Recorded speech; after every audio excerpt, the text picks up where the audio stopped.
may be someone who always had to look at others and not know what was going on as a child.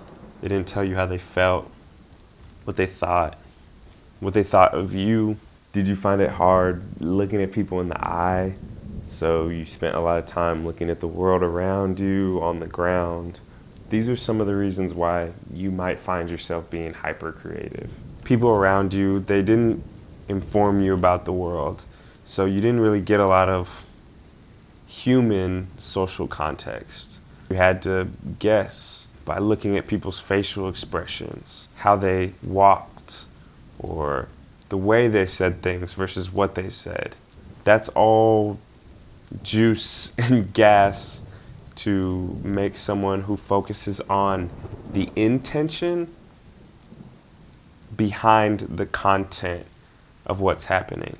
When you look at a piece of art, you don't notice what's directly happening in the painting, but you're noticing what the person who made it would have done to create those shapes, what they would have felt to put this color versus the other. If you feel this resonating with you, you might find yourself struggling to work in environments where there's a lot of pressure on you and people are telling you exactly what to do, and you're struggling with the why. Do this, go do that. Okay, go do that, go do that. Why am I doing this? Like, what purpose is it serving? Like, and what do? You go home and you create. You apply the direction of your feelings, and you're not so much focusing about the content of what you're doing, but just like allowing your body to process what just happened. You may be struggling with perfectionism. So what do you do with that? A way to restructure that thought is saying, I'm not trying to be perfect. I'm trying to gain experience. Let me ask you what your goal is, for instance. My goal is to paint a Mona Lisa. Okay, well, what does painting a Mona Lisa mean to you? That I'm a good artist, that I'm a good painter, that the Mona Lisa is perfect. If I can paint something of that caliber, it will show myself that I'm a true painter, or show others maybe that I'm a true painter. I'm hearing, I want to stand in front of my painting and feel a certain way about what I've done. That is an experience. And if you're unable to access that experience now, what makes you think you'll be able to access that experience when you're at the talent level you expect yourself to be?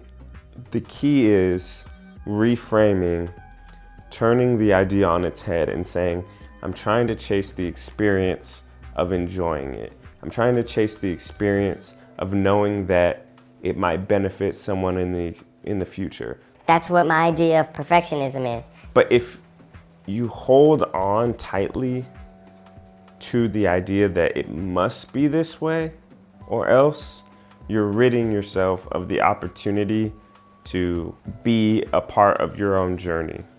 And perfectionism has a beautiful way of doing that, of taking yourself and making you a subject to your own experience. When I think a goal for a lot of artists is to be apart from your art enough to know that it's beautiful.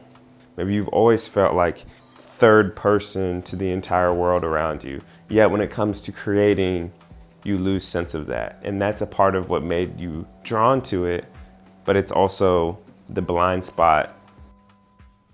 Nonetheless, just keep creating, keep making stuff. The answers will present themselves to you as you create more and more. They will tell you what you need to know. Don't worry about letting pieces go too. Everything you make has a journey of its own also. Allow yourself that same respect and opportunity. If you're here right now, I appreciate you for being here, and the world probably needs more people like you. You're important, you're necessary, so like, subscribe if you want to see me make more stuff. My name's AJ.J. on Spotify, Apple Music. This is my YouTube. You can see a lot of my paintings and talks that I've done. Yeah, just appreciate it.